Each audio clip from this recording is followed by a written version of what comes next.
I'd like to bring up our moderator for the Fire Chat, who is Dr. Susie Baldwin. She's the medical director of the Office of Women's Health with the Los Angeles County Department of Public Health.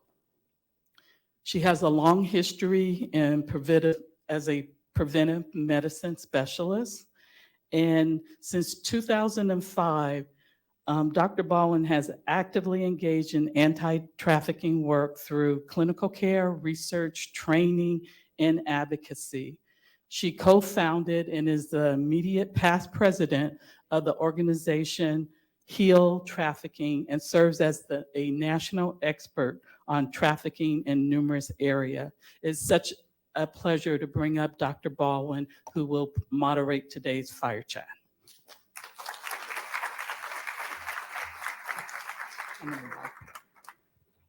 Hello, everybody. Good morning. It is wonderful to be with you in person today, and hello to those of you joining us online as well.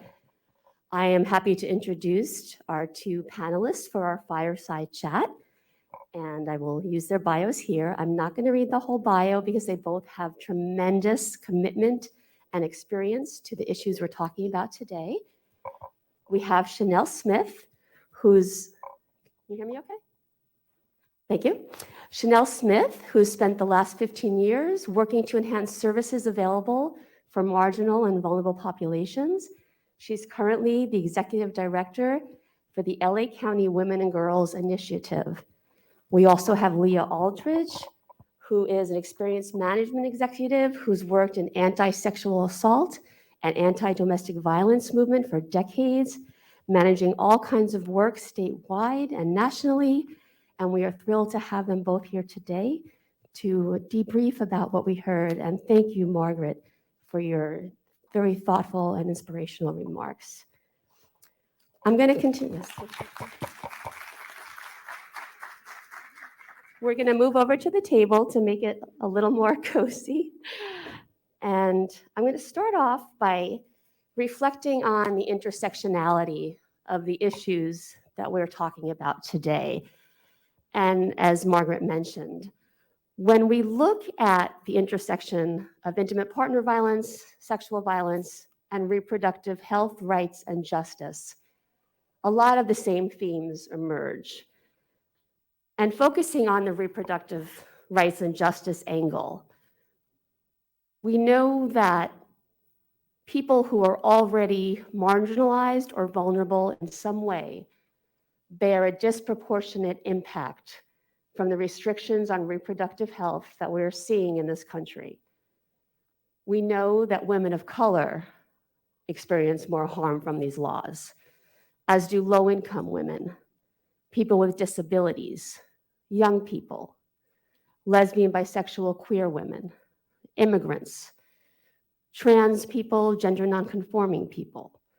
And we also know that these laws disproportionately harm people who are already experiencing violence in their relationships and lives.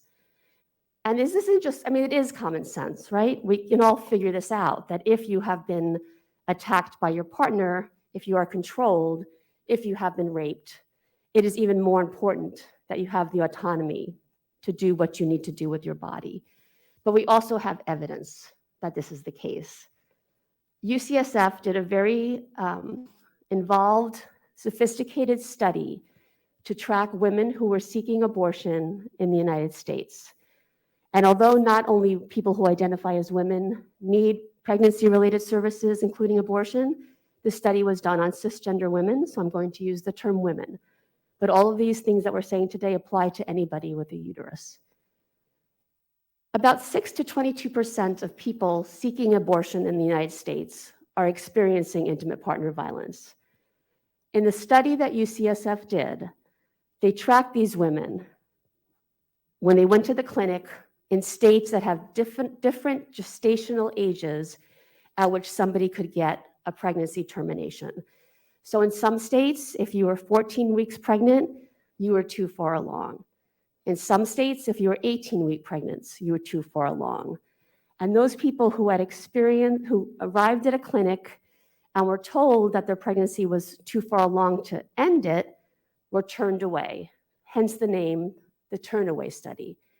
They tracked these people, and they also tracked the women who came to the clinic and either received a first trimester abortion or an abortion that was near the limit of that state's law. And what they found was that the women who had a termination, whether it was first trimester or later, who were experiencing intimate partner violence, experienced a decrease in violence following the termination over the next 2 years. The women who were turned away from that clinic without getting the procedure they wanted did not experience a decrease in violence. And they also tracked the relationship status of these women.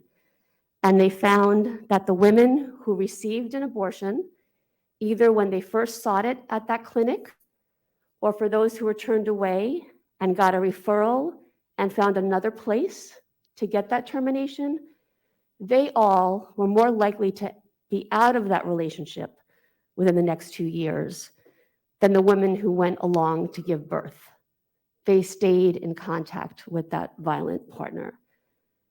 Again, this seems like common sense. You're tied to somebody with a baby, you're more likely to stay. But we know that there are direct, significant implications that these laws have on survivors.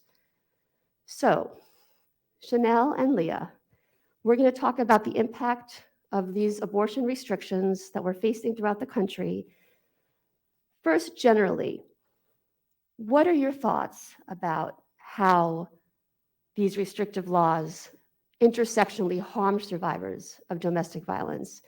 And then we'll talk a little bit, Leah, for you at the state level and Chanel at the local level about what we see here, the inequities we face here, and then in the next question, we'll go on to talk about solutions. All right, well, thank you, Susie, and thank you all for having us here. And I want to thank Ms. Mitchell for your keynote, particularly for being so vulnerable with us about your own story, and also for holding us all to account, for saying that we need to stop looking at this through rose-colored glasses, and we need to start being honest about our history, about where we are, and about the part that we all play in that. And so I think how that relates to your question, Susie, is that we're in Los Angeles, right? We're in California. A lot of us in this room sit at different positions of privilege, myself included. We also all sit at a lot of different intersectionalities.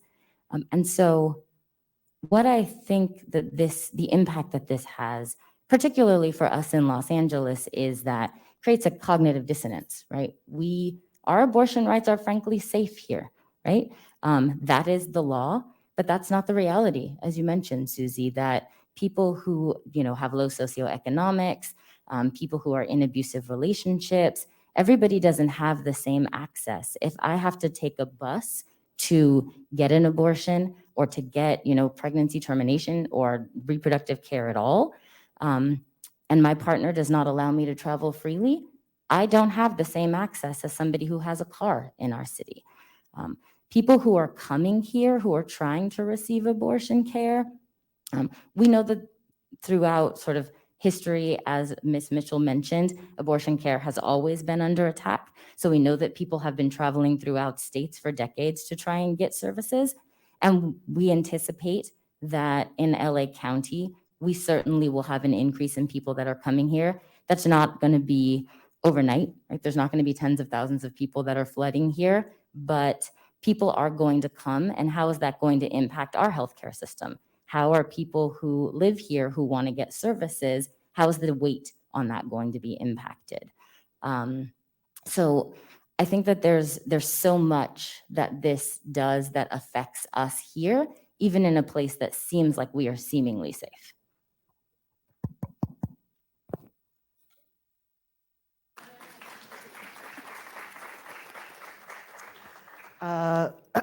I would also echo the thanks for the invitation. It's been a long time since I've been in a room like this with a bunch of folks such as yourself. So it warms my heart. I'm feeling a little nostalgic this morning. So thank you. I would say that these restrictive laws, even though we are in the state of California and Governor Newsom did sign a package of like an omnibus, like 12 different abortion rights and access bills yesterday. We in the state of California will want to remember two things. One, these rights are fragile and they can go the way of whatever the political winds are in a state at any moment in time.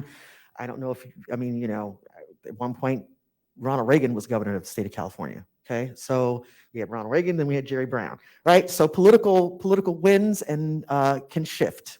So we have to stay vigilant. And as we look to securing abortion rights access in the state constitution, looking to see how we mobilize to make that happen. That's where we need to go in terms of policy. One of the ways in which we need to go. So we need to be always vigilant about the fact that this signals how political winds can change. And the other thing is that what we consider to be rights are fragile and can be fleeting depending on power. You know, as Ms. Mitchell points out, great Frederick Douglass quote, power concedes nothing without demand. It never has and never will.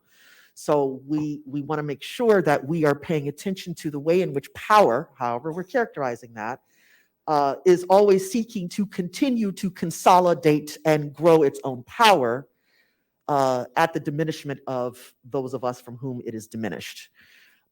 So we cannot sleep on that. I would also add that in the post-Roe world, these restrictive laws signal not just for the state of California, obviously, but the whole nation, that forced births will have long-lasting impact on broader society. So whether we as individuals feel that we think we will ever need an abortion or not, it's about the collective and the communal. If we understand that there have been studies that have shown where they've had restrictions against abortion, what we see is increased rates of child abuse, increased from forced births, unwanted children moving into different kinds of systems, such as criminal legal systems, child welfare systems. We see reduced participation in broader society by women, and that's everywhere. That's in the economic sector, business, education, cultural, whatever, right? So we see reduced mobility, whether that is upward mobility in terms of economic and social status, or actual physical mobility where we see increases in surveillance and policing. So resources will be put into maintaining these kinds of restrictive laws, right?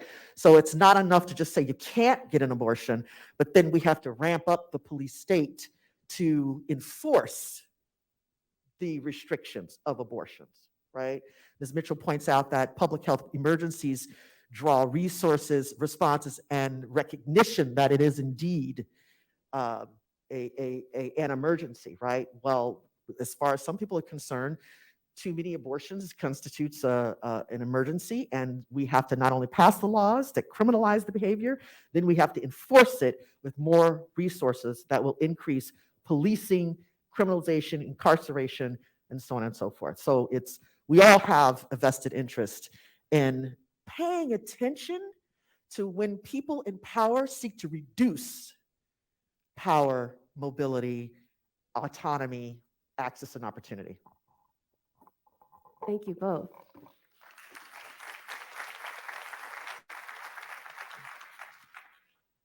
Your remarks, Leah, make me think about these issues in the macro sense, in that we just experienced in our larger community another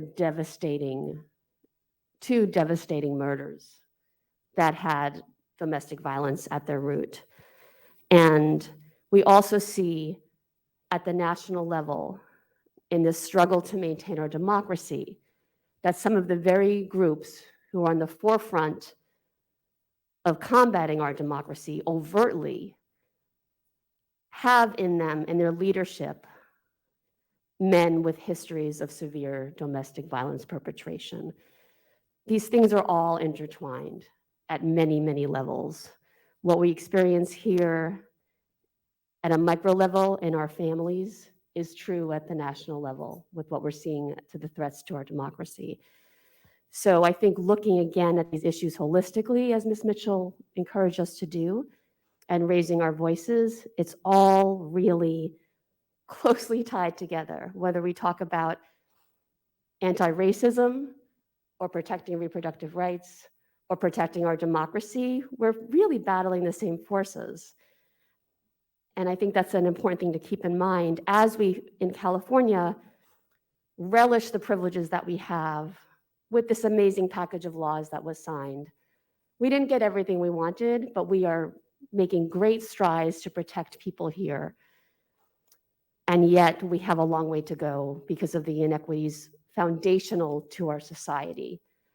And given that these inequities can result in people needing the services of those of you in the room and those of you at home, whether you work for DV agencies or for healthcare agencies, these issues can be difficult to talk about with our clients or patients. So I'm going to ask you two to each talk about your experiences in the organizations you've worked in and have led over your careers, how we can make it easier for everybody to think about difficult topics like intimate partner violence, like unwanted or unintended pregnancies, or pregnancies that were wanted but can't be kept, and how to make it easier for all the people here today to talk to their clients about this and to decrease the stigma and help people get the services they need to move on to healthier lives. Thanks. I think that these are all difficult topics, right? I mean, not for the people in this room for the most part, but, you know, for some of us, if we're talking to our family members, if we're talking to our friends, but domestic violence is and always has been a part of our societal life, right? And as far as sexual assault, same thing, right? The loophole in for spousal rape, to be people who were married, who committed rape against their partners, who were able to get probation until last year, right? So 2021, technically January of 2022, but it passed in 2021. So we're not far removed from these things, right? We don't get to close our eyes because we know that they're happening. And I think that these can be really personal topics, right? Everybody here might not believe in abortion care. People might have their own personal feelings about that. And I really think that when it comes to us doing our jobs, that is frankly irrelevant. You know, that if you are going to go into this field, the fields of domestic violence, sexual assault, healthcare, that our job is to protect the people who we show up every day to protect. And you don't have to, you know, explain your feelings. You don't have to ask somebody their reasons or their rationales. But what you do have to do is give them the services that they are seeking. And so I encourage everyone in this room to try and take themselves out of it when they're having that conversation. And all of you who are in this room or watching us virtually who are leaders at organizations, to make sure that you are supporting your staff and being able to do that. You have to train people in how to have these conversations. You have to provide them with resources so that they are able to work through their own discomfort, whether that be, you know, through therapy or EAP or kind of whatever that is, but making it very clear that that doesn't come into the workplace. There are a lot of things that we go through kind of day to day that we expect for people to put their personal things aside. Leah talked a lot about like the police state and about incarceration, right? We don't get it, but we expect our law enforcement officers to put their stuff aside and to do their jobs. We expect our firefighters to put their stuff aside and to do their jobs. That expectation is the same for all of us in this room, whether you're an advocate, whether you're a doctor, or whether you work in politics or policy, right? We have to be able to meet our clients where they are. We have to be able to provide them with what they need. And we have to, as leaders, be able to provide our staff with the assistance that they need. Yeah, I love that. Like, when did, you know, I'm sorry if I offend anyone this morning. Trust me, you will be okay. I'm getting too old. Clearly, I've been doing this too long. When did it become about you? When you, as a pharmacy worker, as part of your job, are there to do your job and provide people with, you know, medications. What are the medications? Birth controls, right? Like when did this become about you? As someone working in at a university health clinic, or like if you are the county clerk, and a same-sex couple comes in to get a marriage license, and it is the law of the state that you are to provide licenses for people who have gone through the process to get that license. When did it become okay to make it about you? You accepted the job. You said that you would, in effect, execute the duties of the job. We, as a culture, have, for at least 50 years, have devolved into being so individualistic that everything feels like a grievance, and everyone gets to point to themselves as a victim. And I apologize, I'm on a little bit of a rant. I think the question was, speaking from our own experiences, talk about how have we been successful in getting people to talk about difficult stuff. Do I have that right? Okay. So yeah, we've got, my old former boss, some of you may have know who she is. She's been in the news cycle a lot recently. Patty Giggins. She used to point out how sexual assault had an icky factor to it, right? And when we think about smashing the silos and thinking about kind of gender-based violence, and talking about domestic violence and sexual assault as risk factors for unwanted pregnancies, along with a whole lot of other negative health impacts, right? There's a way in which people find it very difficult to talk about rape and incest. Why would that be easy to talk about, right? Nevertheless, we have, as a movement, as a field, as a discipline, have had to figure out ways to get people to talk about it, because without talking about it, the silence allows the violence to persist, right? How you doing, Ken? Good to see you, girl. Thank you. One of the ways in which we've been successful is we kind of pivot a little bit away from the specific acts. So we talk about common goals, common vision. We move it from the individual, make it about the collective. What are the common goals? What is the common vision? What are the common outcomes? What do we want? What are our common values? What do we have in common? We're not Pollyanna-ish or rose-colored about the differences, but we want to make sure that we are able to find commonality. That's the first thing. Then we seek to point to what people's vested interests are in being stakeholders in whatever that issue is. For our purposes, if you think about like reproductive health, rights, justice, access, and so on, I've been looking at this model of the 3 concentric circles. So in the most inner circle, we're thinking about who are people impacted by this, are people who are seeking to terminate unwanted pregnancies, right? But we're also thinking about the providers, people who are being targeted, who will become criminalized as a result of performing abortion services. Then we extend that circle out to thinking about the people who don't think that they have a vested interest, need to see how they have a vested interest, right? So we're talking about non-abortion health people who need health care. I personally am going through some health issues for which I have to take a birth control medication to deal with it.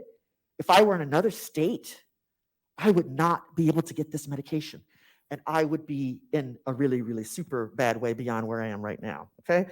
So I'm thinking about how those of us who are not seeking primary care around pregnancy termination are necessarily impacted by these restrictive laws, the unintended consequences of such restrictions, right? As well as anyone who cares about bodily autonomy and privacy, because they came for abortion rights today, but they'll be coming for other related issues, marriage equality, environmental racism, and so on and so forth, guns, Miranda rights. These are all things that have been targeted just this year, right? So we're all stakeholders in this. So we have to show how people are all stakeholders, and we have to listen as much as we speak. I think as we engage with each other across silos, we have to engage. We have to listen as much as we speak. And the last thing that I'll say, I know we're at 1 minute, is Ms. Mitchell pointed out how we have to look upstream. Looking upstream means looking at white heteropatriarchal capitalist sovereignty.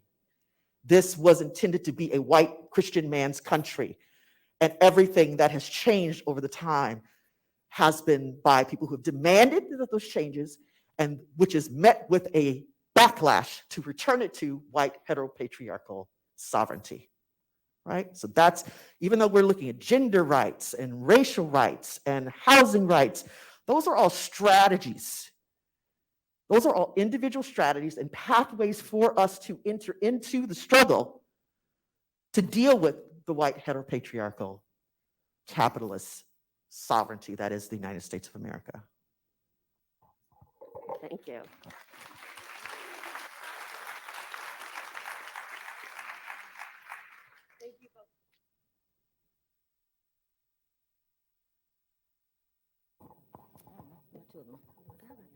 Thank you both so much. That is all the time we have today. We have a few announcements.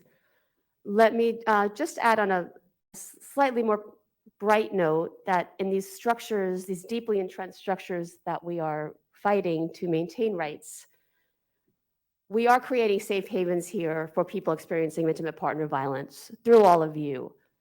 And through the work of our governor and our county board of supervisors, we are also creating safe havens for people who need abortion care as well as contraception.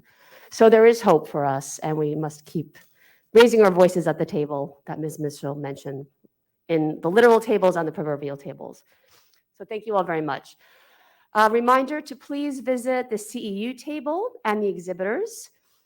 You can sign up virtually for your CEUs on the reception and stage pages of the Hopin platform for those of you online. And people online, you can also visit the virtual exhibitor booths by clicking Expo on the menu on the left. And you can participate also in virtual networking by clicking on People on the menu on the left. For those of you here in the room, we have our first raffle of the day. And Yasmin's going to come up and do the raffle drawing. And then we're going to have a 10-minute break. We will be back at 10:55 for the survivor panel. Thank you all very much.